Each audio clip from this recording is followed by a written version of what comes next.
Robin Wilson with Expat Diaries podcast. And today I'm excited to be talking with Michael McGinnis Jr. And Michael you're gonna love this interview so much because as we talk to people who've been here since COVID, we see a lot of influx of people that just came after the pandemic was, lifted and people could travel again. Michael has been here for decades. And to the point where I told him, I said, I think that you're already a Tico at this point because you've been here longer than you were ever in your home country, if I'm correct. Michael, one of the things that I always like to start off with was tell me about the first time that you ever even came to Costa Rica. It was 1991, and I just done this course in the United States. I was in my early 20s, and I was sort of one of these courses that helps you get over your limitations in life. And I had this dream to go to Costa Rica to surf and to live, and but I had my blocks, and so I had gone to this course, and I came out just on fire, and I'm going to Costa Rica, and I'm going to live there. And got on a plane and came down, and yeah, it was very, very, very different back then. It was quite amazing. And Costa Rica is always amazing because of the nature and the people and all that, but it is really something else way back then. And yeah, I got in, came down and got on. We got a rental car and we started going around, me and my buddy. And yeah, I ended up staying, loved it here. So the first place that you ever dropped into was where? I'm going to say the first place we dropped into would have been Dominical, Playa Dominical. Yeah. And then we left and we went to Bavones to surf, and I went back to Dominical. I knew that Dominical was going to be where I was going to stay. I just knew it. Well, it's such an interesting little town. And I think town is even a big word for it, and I can't imagine what it was like in 1991. My first visit to Dominical was probably 20, 13 or 14. And it was still just a dusty road going down there. It's not nice. It's paved right now and it's so lovely, but I can't imagine. So tell me what it was like in Dominical in 1991. 1991, Dominical was literally heaven on earth. I'll say it that way. It was, I would say, as far as foreigners go, people who like me who were there, and there was probably, I'm going to say maybe 15 of us in the whole zone, all Dominical, Dominicalito, all of those areas. And on the beach, there were cows and horses walking around. It was completely amazing. There was zero crime of any kind. You might hear about somebody losing their sandals on the porch or something and be a big deal. It was hear about it. You know what I'm saying? How would you even hear about it? Just word of mouth. We were everybody talk. Oh, so and so lost his sandals, but I don't think maybe happened once. It was nothing, and everything was so ridiculously cheap. I mean, I remember I bought these. I right away I purchased something on the beach and a little place for people to come and stay, cabins for surfers. There was no ecotourism then, zero. There didn't exist.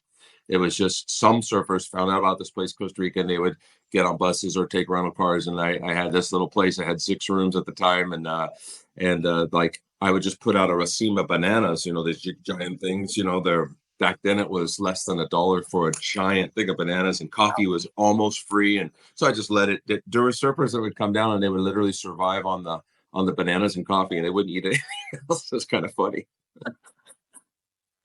Very different. I bet. It's funny. The first time, well, not the first time, but one of the times that I went down to Dominical and then I came back, I hadn't I don't know if it had been a couple of years or had been a year or whatever. And I came back and they had built Fuego and I was just scratching my head. I'm walking through that beautiful building and I'm just scratching my head because I'm like, who's going to support this business? I was shocked that the millions of dollars that they poured into that brewery that they're brewing right there, the see-through floors, how beautiful it was and how high end it was. And I'm telling you, I was just literally shocked. I was like, I don't understand the business model because it didn't fit with the vibe of Dominical, right? It was everything else was very quaint and felt small business, and that felt like a bunch of investor dudes got together and went, we want to brew beer right here and do this thing. And it's lovely and it's beautiful, and it's grown into something more, as they've embraced like Envision Fest and built platforms for like the bands and the entertainment to play out there too as well. Um, but I think most of that finally caught up with what their vision was after the lockdown, don't you think? Like now it seems to be, oh, they were so smart to do that. Yeah, my friend and I went there when after they had built it. It was so amazing, and my friend just said, "Wow, this is a misplaced investment." He called it, and I I said, thought it too. "Yeah," and I'm like, "Yeah, I see that," and because I was used to a Dominical that had 6 months of people, maybe 5 months of people because of summer, and then Mhm. nobody was there in the wintertime when it was rainy. And I never imagined that the whole zone was Costa Rica was going to blow up, and Right. there would actually be enough people living just up in the hills to support this place, and it did. And Right. the owner's a good friend of mine, and I think he's doing a good thing. And it's an experience for him. Yeah, it's interesting to watch him. Yeah, it's working. Yeah. I mean, I love that it caught up with them because I was like I was literally scratching my head because like I'm a business owner too, and I'm like I just didn't see it. And I love that it did because it's such a beautiful location. They've done such a great job designing it. Like it's just a pleasure to even just walk in there and walk around and look. It's gorgeous. So I love that. Okay, so we've been to Dominical, and then what came after that? Well, I left, went to Pavones, and I told my friend I was with, I go, I'm staying here, man. I go, he's like, what do you mean? I go, I'm gonna call the business that I worked, it was a company I worked for, Safe Light Auto Glass at the time, and I'm gonna tell them there's a hurricane here and I can't get out. And he's like, really? And I said, yeah, I'm buying something. And I went back to Dominical. He left, and I called the company. I sold them, and they said, "Okay, what can we do?" And I stayed, and I started just going door to door, asking people because I went to that course, and it made me very empowered to just say, would you like to sell? Will you sell me your house? And my grandma Nana was Mexican, and she spoke fluent Spanish, but not so much in front of me, so my Spanish wasn't that good. And I would, go to house, and finally somebody said, "Well, no, I don't want to sell you my house." And but they brought me. Nobody couldn't really communicate, but brought me to a guy, and then this little place on the beach, and I ended up buying it on my first trip, and went back home and kind of sold my things and moved right back there. And yeah, yeah, that was it. The rest of it was, yeah, me living permanently in this country, and I don't regret a thing. It's been a wild experience, and I can't imagine going back there to live to the United States, where I'm from California. Just can't imagine it. It's in me now, and it's really about the nature, I think. So where were you from in California? I was from Southern California, Okay. so yeah, Orange County, Southern Orange County. And so then your family, like, they had to be like, "This kid is crazy." Yeah, like when I told people that I was going to Costa Rica at that time, Costa Rica, nobody even knew. They just thought it would be like the same as if saying we're moving to Guyana. Like people were just like, what? Why would you Where is move? it? And, yeah, where is it? Why? And I just like said, Central America. And yeah, many people told me not to do it. My mom was really the only one that said go, because my mom's like that. And but my friends, and then years later, I have the same friend that told me I was crazy. He said, why couldn't I have done that? Yeah. And it's an interesting conversation to have with someone. But yeah, it's about making a big move in your life, and knowing that this is just one big adventure and just going for it. And I kind of just did that.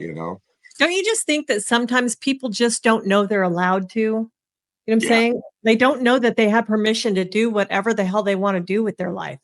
And I believe that comes from the limiting beliefs that we carry. Now Sure. of course I write books about this stuff, and it's become a big thing for me about getting beyond the limiting beliefs, and we all have this possibility in us to live this adventure and make an adventure of your life. I mean, I listened to Jordan Peterson. He said something like that. Create a life so that you have a mission, and that mission takes you on the adventure of a lifetime. And I am such a proponent of that when people are ready, you know. And a lot of us get stuck in fear and Right. the program that, you know, we've heard our whole lives, or you can't do this, you can't do that. And I am a proponent of, yes, you can. Oh, me too, 100%. It's funny because one of the times before we like purchased property down there, we were coming in. We actually rented this huge place in Tinamaste up in the mountains, and I was bringing. There was like 10 or 12 of us that were coming in, and one of my sons. And all my kids are grown, but one of my sons was like, "Mom, I just don't think I can do it. Like, I only have like $600 in my bank account, and he's like going through the whatever." And I said, okay, like, do you know how to make more money? And he's like, well, yes. And I'm like, okay, but do you know how to make more experiences? Like, I'm saying, spend the $600, get your ass here, and then you will never regret it. You'll never regret that you hung on so tight to that $600. You will regret that the entire family had an experience without you. I said, so, and he was just like, okay. And I know that's not typical parenting. I get that. But you know what? I lost a son in a motorcycle accident. And you know what? You don't ever, what if he had $600 in the bank, right? When he died, and like there was something cool he could have done with it, but he chose to hang on to that piece of paper, those pieces of paper instead. And I'm like, you don't ever get those times back. And so don't ever like look at like limited resources as a reason to not do a thing, and just go there and then figure out the money. And like I'm 100% experiences over things all the time. And so I've tried my best to take those blocks off of my kids as well, and go, look, you can live wherever you want to in the world, in the United States, wherever. If Elon opens up someplace else on another planet, I don't even care. It's gonna be tough to see the grandkids, but I'm sure we'll stream it. Okay, so then tell me about. I know that. So when you purchased, where did you purchase? What did you buy, and where did you buy? I bought a beachfront place in Dominical, right on the water, and it was what they call zona marítima terrestre. That means that it's in the maritime zone. Mhm. And you know, that's another thing, you know, that might be interesting for people to know, is that much of the property that's on the beachfront or within 100 meters from the coastal line there is zona marítimo. That means that like it's restricted, and you can do like a long-term lease, get a concession. That's all possible, but not so much is something that you can own, except for there's some exceptions up in Guanacaste up in the north. I would also say that like they have this dream. I want to live on the beach. That dream was great back then, beyond the beach, like literally on it. Now it's changed quite a bit. One of the laws in Costa Rica, and actually I lived on the beachfront for 25 years, and 25 years of my life then, and it was great. But it did get, as I got a little older and more people started coming, and the law is that there's no denying access to anybody to the beach in any way. So all beaches are public, which is great. And Right. but that comes with people showing up at 2, 3 in the morning and cranking up the stereo. And really, there's not much you can do about it. There's no And recourse. there's no recourse. And the beach is extremely hot in the summertime, like ridiculously hot. And so people, I suggest, now, I've been in the real estate game, or I was for years. And I suggest to people, you're going to be up in the hills, most likely up in the mountains, looking down on the beach, or close to it maybe.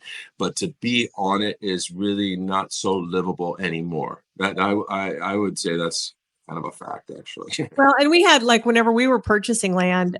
So there's four of us. There's myself and my husband, and then my best friend and her fiance, and he's from Denmark, and he didn't understand, why don't we want to be on the beach? Why don't we want to be there? And I was trying to tell him like a million times, like, first of all, it's hot. There's no breeze, that nothing is happening there. The mosquitoes are worse at that level right there. Whereas if you can get up in the mountains, you can get up there where there's not really any standing water, so the mosquitoes are less. You have a breeze. The temperatures are literally 15 to 20 degrees less, to the point where you may even need a blanket on your bed in the evenings. You're not going to have that experience on the beach, and the public access, right? So just not being able to control, which we're used to in the States. We're used to being able to control our piece of property. And it took me a bit to finally tell him, like, look, we're not buying on the beach. I'm not buying on the beach. I want to see it. I don't necessarily, but he loves to fish, right? So he wanted to be able to grab his pole and run as hard as he can in the morning, And I'm like, I get it. I just don't want that. And so, like the property that we bought in Golfito, we're like at 1,000 feet, and there's a lot of jungle. There's a lot of foliage and jungle around, but still the breezes are just amazing. The temperature difference is amazing, and then your views are just unstoppable. Yeah, that's great. Yeah, there's no living on the beach nowadays unless you find some place that has like, I don't know, some kind of buildings on the beach that is sort of protected, and I don't know that stuff. So no, the beach is sort of just, you go down there and you visit, you come back home, and that's just the way it is. For sure. Much nicer that way. Do you still own that property in Dominical? No, I let that go. So about 10 years ago, a big shift in my life, and I didn't want to be so much in that frequency, we'll call it, of the beach party life. Things shifted for me, and just to be clear, like the closer you get down to the ocean, there's more action, party, drinking, that whole thing. And the further you get back up where it gets cold, right now I'm in Tinamaste, and it's a lot less of that, and it's very interesting. I believe it's a frequency, something about the cold or something. I'm not sure what it is. Very interesting though. I love it. I love it that you're like, you consider the frequency of like where you're at. So at some point you went to Pavones. Did you live down there for a while or not? No, we just went on that first trip, on a surf trip, and just turned around and came back and stayed. And I've been down there a couple of times, but it's a cool spot. I have some friends that live there, so yeah. It is cool, but it's still like, it's still basically untouched. It's pretty untouched. It's very rustic. Yeah, it's a bit like you drive there and you're staying there because it takes some time to get there, and it's a surf town. It truly is like, it feels that. That's the way last time I went anyways. I don't know if things have shifted like it has everywhere else, but yeah. No, we were down there. I think we were down there. I've been there like twice this year, gone down just to go down. And it's just, I love that it's still just so raw down there and unchanged. Probably is the best way to say that. Okay, so you were in real estate for a bit and you're not doing that now. Tell me about the books that you write. What do you write about? There's my books. It's called the Essential Revolution series. I've got book 1 and book 2 out. It's also in Spanish. Book 1, it's also on Audible. I write about it's a what they call allegorical fiction. So it's fiction with a big message. It's about a young man who comes from a very hard life, and he ends up changing the whole world. And yeah, and it all happens from within first, and that's, so it's they're big books, so they're complex. I love it. One of my favorite books is called The Traveler's Gift. It's by Andy Andrews, and it's the same thing, right? So that you're learning this lesson through the eyes of this character that goes through, some huge changes in his life. And that one right there in particular, like, is probably one of the books that I've given away the most. I've probably given that book away at least 100 times, just because the lessons in there are so good, but it's in that story format, in that helps you, that it's in that fiction format that helps you follow this character along. So I can't wait to download yours on Audible and listen to it. I have some credits right now anyway, so there's that. And we'll put the links to where you can find Michael's books in the show notes below. So having lived there since 1991, this is going to be a personal question. And if you don't want to answer it, you don't have to. And if I can even edit this part out, so don't even worry about that. So romance, love, marriage, kids, any of that happen in your life? Yeah, I've been blessed with having some really great relationships with some amazing women down here. Most of them Costa Rican, and no kids. We didn't do that. But I've had many. I've been here so long, I've been in like long-term. I think I've been in, God, grace, Laura, 3 pretty long-term relationships. with some really great people, and we're still really good friends to this day. And I love each of them, and I think it's mutual. So, yeah, I really love Costa Rica. I all people, but we get along real good. Well, one of the reasons why people come to Costa Rica, I mean, if you think about it, so although it's just beautiful, the country is beautiful, but probably so is Nicaragua. Probably so are parts of Guatemala and El Salvador. But the difference in Costa Rica is the people. And like even like going to Mexico, like I know it's going to sound bad and I don't mean it that way, but I never felt when I was in Mexico, any of the times that I went, that I never felt like the people there were really trying to help me whenever I needed something or I needed to understand something. One of our first trips is hysterical. We went to Garza and we done it was like a vacation and we had booked this trip with this Tico to take us horseback riding on the beach. So we're over in Guanacaste. So all of the beaches are these little scallops, right? So it's like big rock formation, beach in the middle, big rock formation beach, big rock formation beach, right? So it's not like you can just ride from one beach to the next because it always just juts out.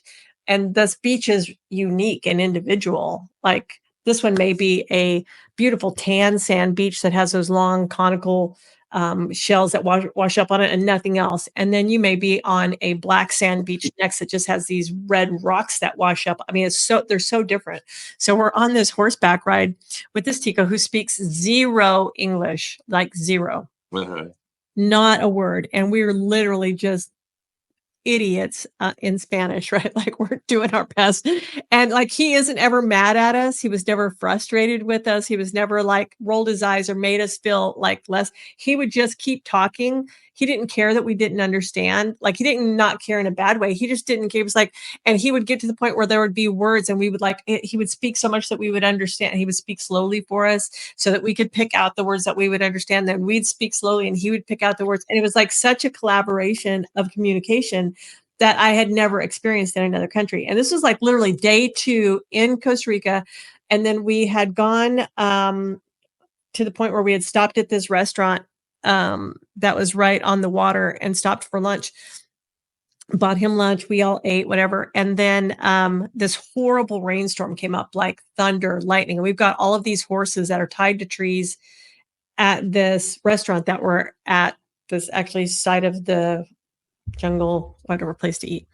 And so we're sitting there trying to wait it out, and it's just not getting any better. And finally, my husband and this Tico, we just put trash bags on, and they took the horses back themselves, pitch black. And the sun really went down. The storm was that bad. It was pitch black and lightning everywhere. And they took those horses back. He was the nicest gentleman with like, and I thought, oh my God, he's an anomaly. But really, everybody I met felt like that to me. It just felt like, oh my gosh, even though there was this big barrier between us, which was communication, I never felt like I was less than because I didn't speak fluent Spanish. And they did I didn't make them feel like they were less than because they weren't speaking English to, some stupid gringo that come down to ride horses in the rain. Yeah, So, so I love that that you say that about those relationships because I truly believe that the difference in Costa Rica is the people.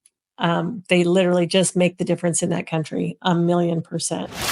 Okay, so let's just talk about some of the pitfalls that people need to consider when they're either coming down to visit for extended time period or they're deciding that they're moving to Costa Rica. What are some things that they're maybe not considering? it is completely different from what you're used to. That's number one. Like you need to just like get real based on that fact. This place is absolutely like just so absolutely different. Um, and I see people come down here now. There's so many people coming down, and I see the chats, and they're like upset that there was a dog on the beach without a leash. That there was a bunch of trash on the side of the road, or somebody threw their saw somebody throw their trash out the window. And I just can't believe it. And this is a different country. This is a different world here, and or what do I do about these little ants that come in my house? I mean, you have to understand it depends on where you move to, but most likely you're going to move into where there's going to be some nature, and you're not used to nature because most likely you live on concrete only and asphalt. This place is not like that. There are beings here that have been here a lot longer than all of us and their families. And so, like, just to start, I would really like hope that people can just be okay with a few ants walking through the house every once in a while. There's certain kinds where you have to like, okay, we got to get out of here. There's these there's these ants. You know about them. They're called balas in Spanish, or we call them in the States army ants actually. Mhm. And they have no home, and they just move through, and they clean your home. We call them cleaners. They come in and Yeah. they clean your whole home. But if you get bit by one of those, it is a horrible pain. So when those come into the home, you don't try to clean them up or spray. It doesn't work. You just leave. You come back. Your house is completely clean. There's no cockroaches. There's nothing's alive anymore. They're insects, and it's a gift. So you look at things like that, and then of course you'll have these other kinds. We have these little yellow and black ones, and they don't do anything. They just walk around and eat stuff. And there's like maybe there's maybe 6 of them roaming around here. I don't care. You Yeah. know, now, It's the first time I ever experienced the cleaner ants. I was dog sitting for a friend of mine, and I literally just like took a video of them, and I'm like, should I be doing something here? And she's like, nope, go to town and have lunch. I mean, because there were so many of them, and they were just all over the side of the house, and like they were spreading. And I was like, oh my gosh, am I supposed to be doing something here? She's like, nope, they're cleaner ants. They'll be gone probably by the time you get back. And I was yeah, like, okay. And they were.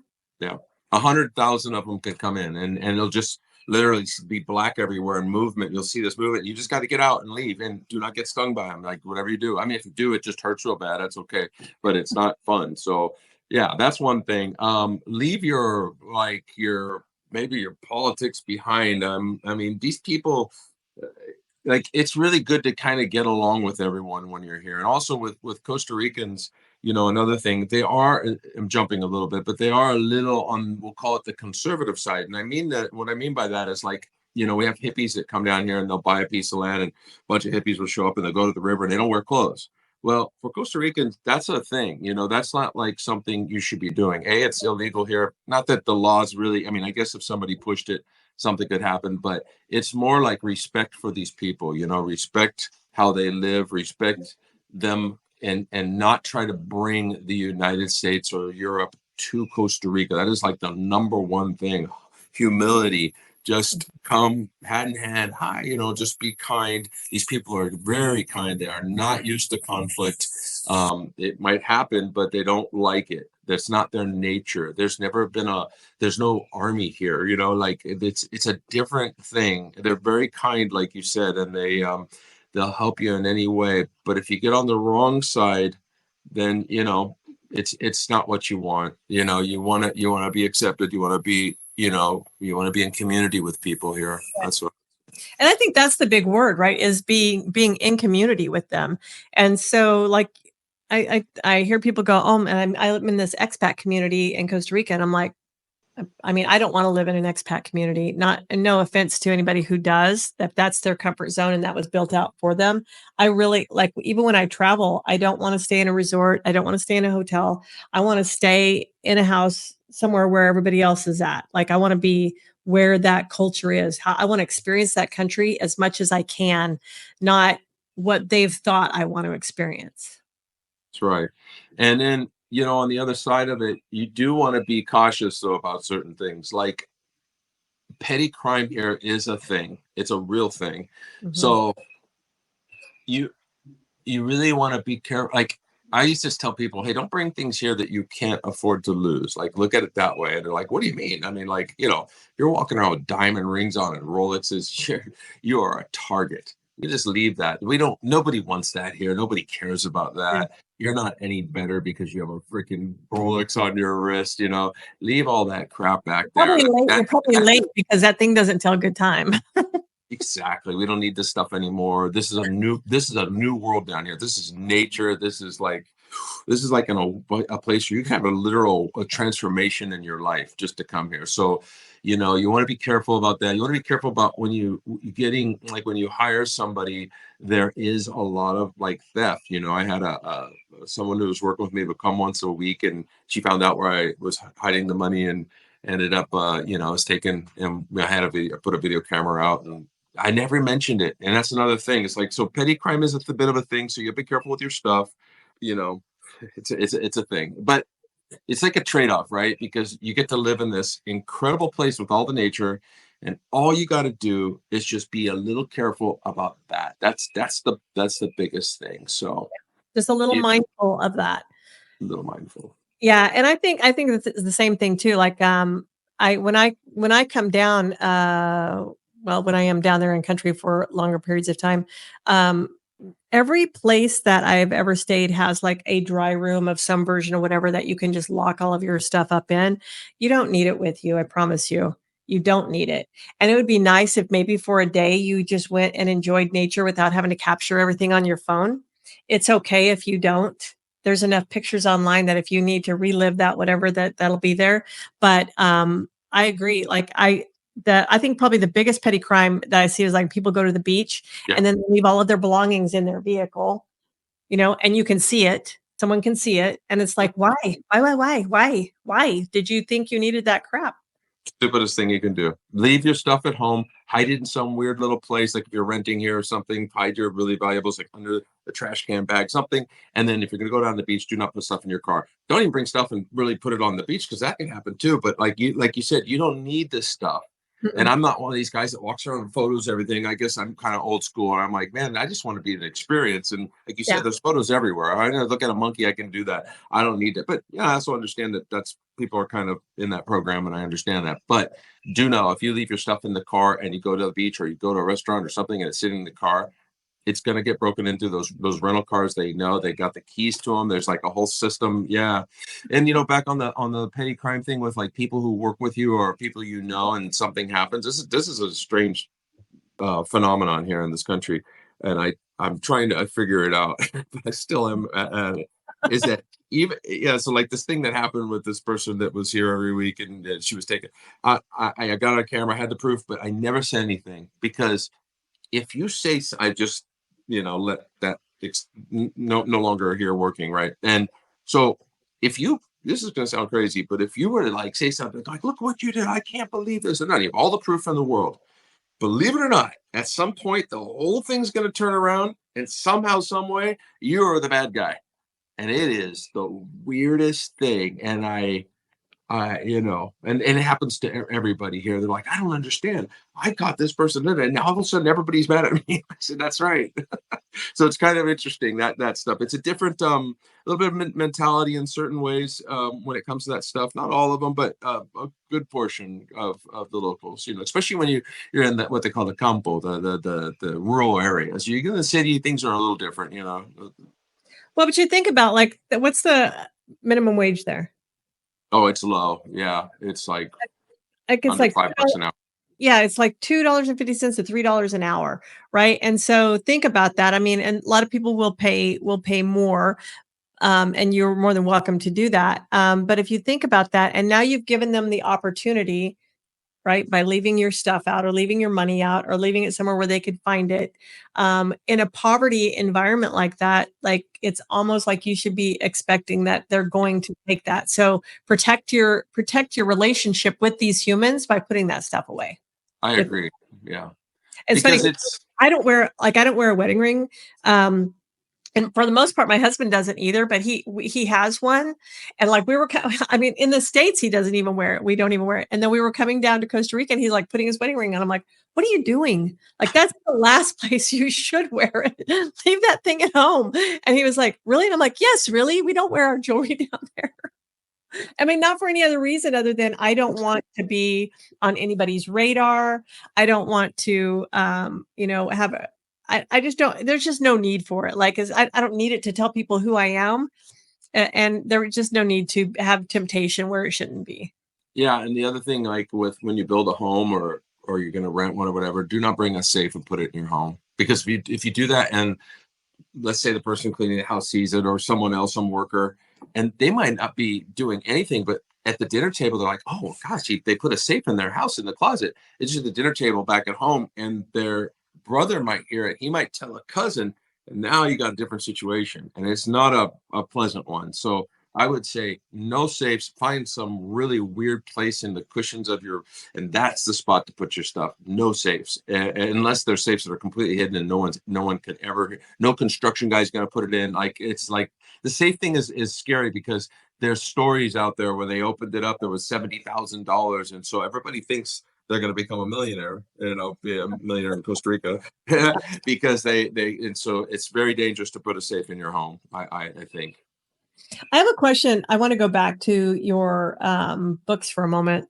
So what point did you go, I think I want to be a writer? Like, did you always, even when you were younger, before you moved to Costa Rica, you were like, I want to be a writer. That's who I want to be. Never even thought about writing, never written a thing.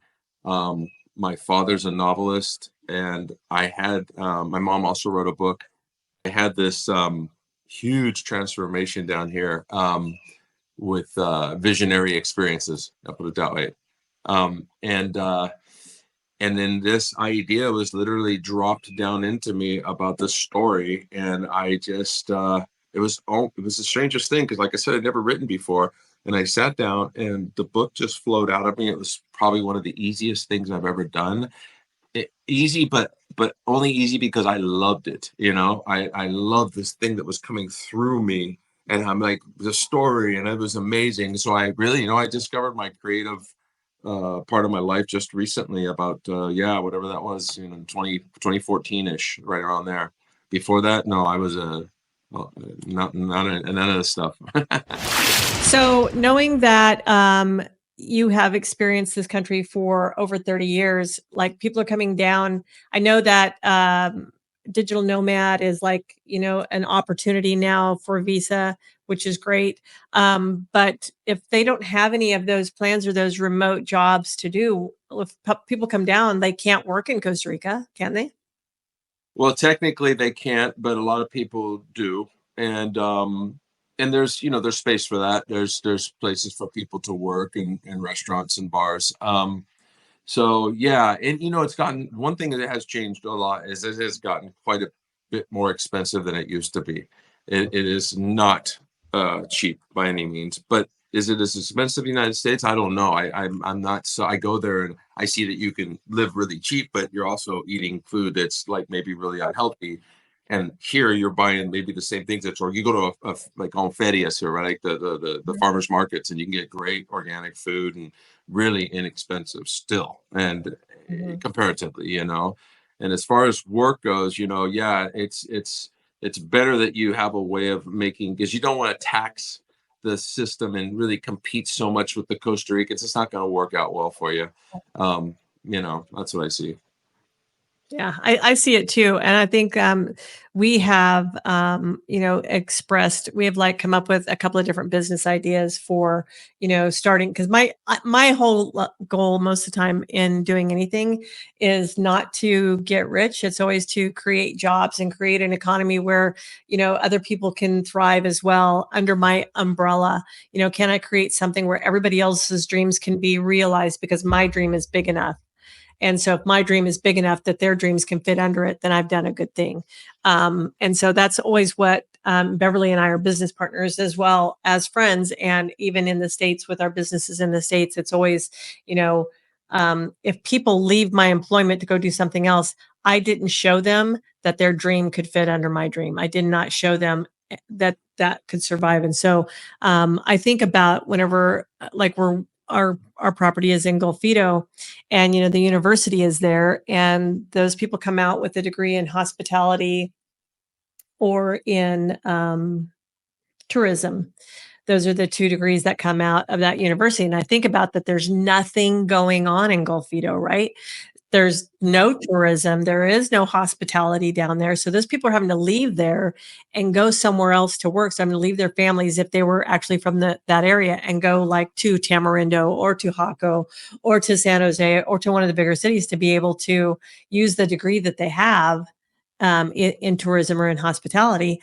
And I'm like, okay, so what can I do in that area to stimulate that so that those people, those people coming out of the university, can we create jobs for them now? Can I create something that they can stay right there in the place that they love and still do that thing and make a living and provide for their family? So that's what I'm always thinking about as an expat in Costa Rica, not, how am I going to earn money? I'm really just like, because if I can do that, if I can create enough jobs for other people, then I'll be fine. That's right. Yeah. So that's just the give back of all of it for me. Yeah, that's one of the things in my book that the main character talks about. He says if you put if you give your life to be that service, really, and just being that service, you'll be taken care of. There's something up that somewhere, something we'll say that takes care of you, and force we'll call it. And I agree with that 100%. So let's talk about your latest, and I don't know if it's latest, it could have been the entire time, but you're in up in the Tinamaste area right now. What's going on up there that you're involved with? I'm looking to create sort of a center for self-awakening. We'll call it like transformation. Um, so yeah, we're working on that, and that's what I'm focusing on right now. I also have quite a bit of farming going on with fish, and a lot of food plants in the ground that are producing, and so I spend my time with that. And I'm getting ready to write the third book. So I know a lot of people come and there's been a lot of advice that says, rent for a while, find out where you want to live. And I agree with that because we traveled in so many different areas before we found where we wanted to be. And I do agree with that because I would think about like, if you want to come to I'm going to move to the US. Well, are you moving to Oregon? Are you moving to Texas? Do you think New Jersey's where you want to be? Those are three different experiences, right? Like what kind of person are you? Like, so you kind of need to know that. And so I think that first kind of portion of your life, if you're not familiar, that nomad part of it needs to kind of be incorporated. So, like, if you don't like it hot, you definitely don't want to be out in Guanacaste, right? Like that's hot out there. And then if you're like, I don't really enjoy the cooler temperatures, you're not going to want to be up in the mountains. So I think a lot of people have given advice to rent for a while before you buy, so that you can find out where you want to put your stakes down at. What do you think about that? Absolutely, 100%. I think you should come down here and spend no less than 6 months here, no less. Better a year renting, finding out if you can make it through these seasons of weather. The rain here is heavy and it's muddy and it's like it just and like you said, you got to find out what area you like. You like to be kind of in a desert, beachy area, which is Guanacaste, or do you want to be down south where there's mountains that meet the sea and it's waterfalls and all that? It just depends. Creature comforts, we do not have them here like you have in the United States. So can you live without that? So you'll if you stay here for 6 months to a year solid, you will find out whether or not you can do it. And I think that's super important. And then if you want to come down and live, renting, owning, you can legally own property here, which is great. And and if you can make something happen that way, that's beautiful. Or you can also rent and keep your cash. And I don't know. I mean, everyone's got to make the decision on that. It's an interesting topic. Yeah, I do too. Like we leased a place whenever we were first considering this, we leased a place in a little south of Uvita up in Brisas del Mar for a year. And literally every season, I mean, and I probably like the rainy season more than I like the summertime. Honestly, I just love the peace of that and the coolness. And when I'm in the States, I live such a hectic life that is just, I love it that the internet goes out and I can't do anything other than just sit and enjoy it. I know it's like a detox for me, because I'm literally always just so going. And so that is always just refreshing for me. But there was never, and the only time I absolutely just really don't like being in Costa Rica, and I have no place there, I shouldn't be there, is during some Semana Santa, right? That's when the country belongs to the country, to the people at that time, right? It doesn't belong to us. It belongs to them. Get out of the way, let them have their holiday and stay out of the way. You're just going to be frustrated. You're just going to be whatever because you're nice, peaceful. I think about like Florida, the people who live in Florida, and then the people who live in Florida at spring break, right? And they're just like, they're like so mad, right? Because people are everywhere. You got to make sure you have a place big enough for your towel where you had the whole beach before. And so it, but during that time in Florida, the beach doesn't belong to you. It belongs to these kids, these people, these families, right? And so just respect that and get out of the way. You had it for all the rest of the time. Semana Santa, everybody's closed. Everybody comes to the coast. Let them have it. Yeah, that's a big one. And by the way, just to clarify, that's mainly the beach areas. If Yes. you happen to be in the city during Semana Santa, it's going to be like a ghost town. It's very interesting because everyone, literally millions of people go to flood the beaches, and it's loud and it's crazy and there's a lot of partying and noise and And the traffic is wild. traffic's nuts and it's better to hide out and stay at home. New Year's is also kind of like that as well, down on the beaches. So we're really talking about the beaches. If you can find a little place to be up in the mountains somewhere, you'll probably be fine, you know. Absolutely. But also, Yeah. though, if you are in the cities, like you're not going to get any services. Nobody's there. No, Like, everything's closed. there's no banking. There's nothing is happening. And so really, like, I think the ideal place during Easter is probably, like you say, like stay at home up in the mountains, make sure you have all of your stuff already and just chill. Yeah, yeah, that's it. It's nice, and yeah, it's also good to know that, like, you know, the country does shut down also, like during Christmas, New Year's time, literally like 2 or 3 weeks Yeah. of the bigger instant, like the government stuff, that's gone. So you have to kind of plan around that too.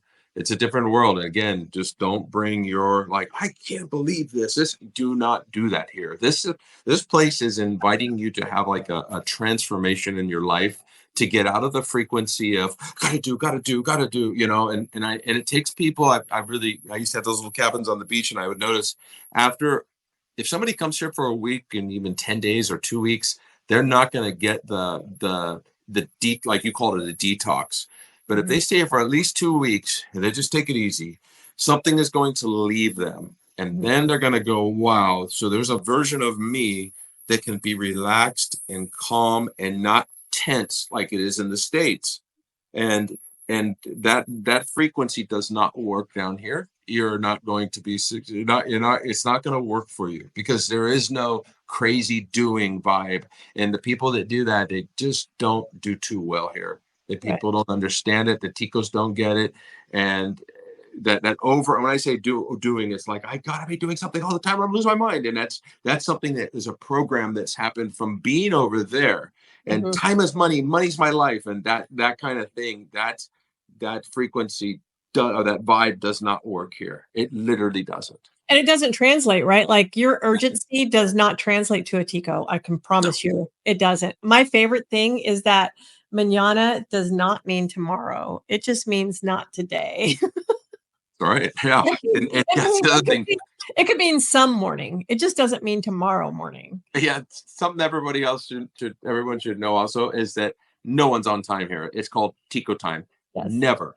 And I mean never, under any circumstance. If they say, okay, I'll be there at 3, and I'm including myself, right? And so this happens to you as well. It'll become contagious. This will happen to you. And you will show up at 3:15 to 3:30. And that, if everyone's lucky, and you just plan that. And it's a great way I love it. I've been in training for that for so long. My husband and my best friend are late to everything. And I'm like an on time person. Like I'm always on time. I don't care if the person I'm meeting is late. Like I'm not like, "Oh my god, I'm so mad you're late that I'm meeting you." But if you're going with me and you make me late, like that pisses me off. Right. Yeah. And so I used to just be mad at my husband all the time. Matter of fact, we used to say it all the time that my tombstone was going to say, waiting on Brian. Right now. Because I was constantly waiting on this man. And finally, I'm like, that's a choice I'm making. I'm making the choice to be late with him. And so I was like, and if it bothered me so much and it doesn't bother him, why? And now I'm mad at him because he made me late and he did make me late. I made a choice to be late with him. There you go. And so now if like it's important to me to be on time and it's not to him, I just go and then he can catch up in his vehicle. Like, I'm just not gonna be late because it causes me anxiety, and he doesn't care, and I don't wanna be mad at him the whole time, and I don't care if he comes later.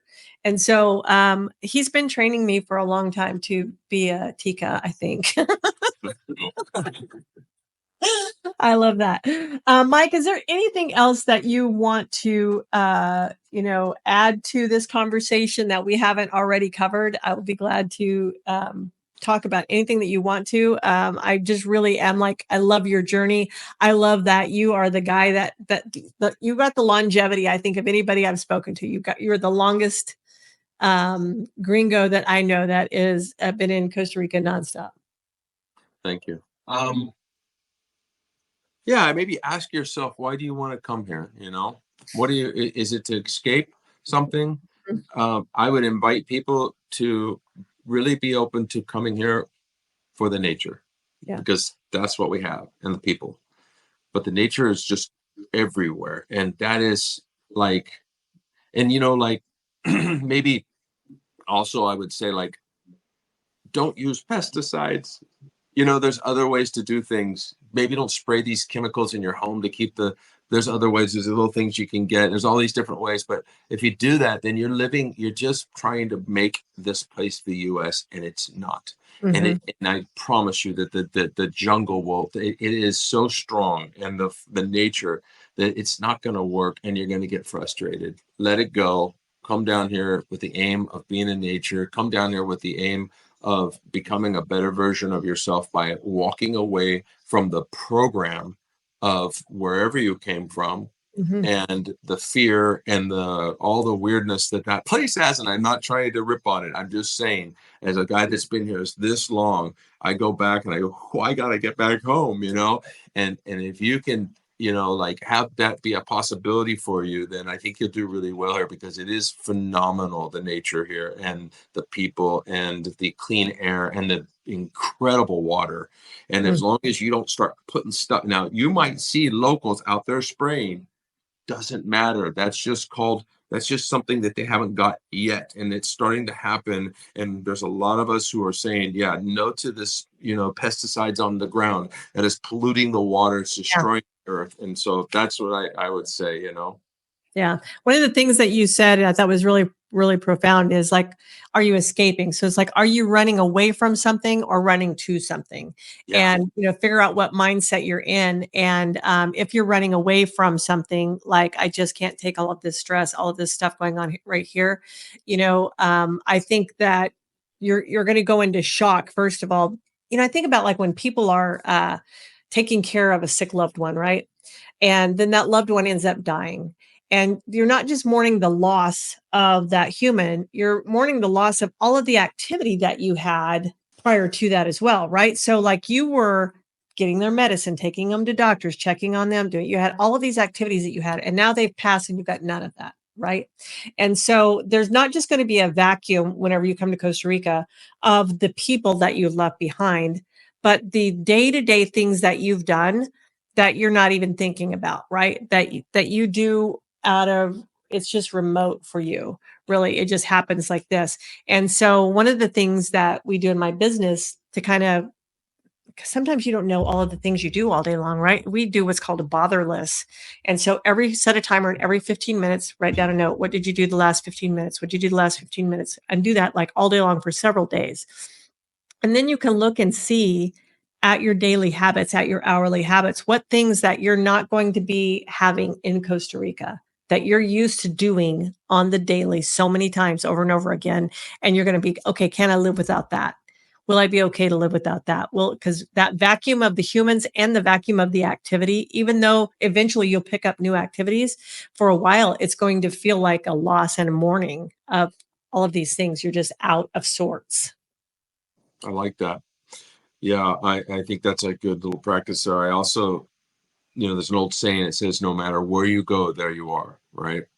And so the running from something is an interesting um, thing, for people to kind of check in with. And it's okay that you want to run from something. You want to run from the maybe the torture in the mind or whatever, and you believe that Costa Rica is going to make me happy. Costa Rica is not going to make you happy. Yep.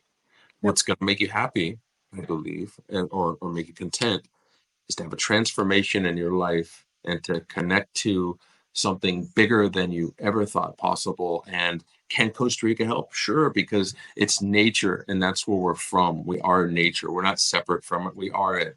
And so I think I'd be amiss if I didn't say that, invite people to come here for an absolute shift, a transformational one, a spiritual one, if you want to call it that. It, it but you've got to do the work, and there's all different ways to do that here, and books and plant medicines, and there's all kinds of interesting things for people maybe to tap into. But this place is really amazing. I think so too. It's a magical place for me as well. Yeah. Well, Michael, I appreciate your time today. We've been at it for about 56 minutes, and I promised you that we would be done. I know you have a bunch of fun stuff that you'll probably be doing today, and I will put everything where you guys can connect with Michael and with Mike, and like find access to his books and any other thing that he wants you to know about him. I will have in the show notes for you. But for now, like really go and live your life. Pura vida is not a saying. It's a thing. It's a way you live your life. And it almost is like aloha in Hawaii, right? Like it means so many different things to so many different people. And pura vida really is the way of life down there. And you'll understand once you go and experience it. Exactamente.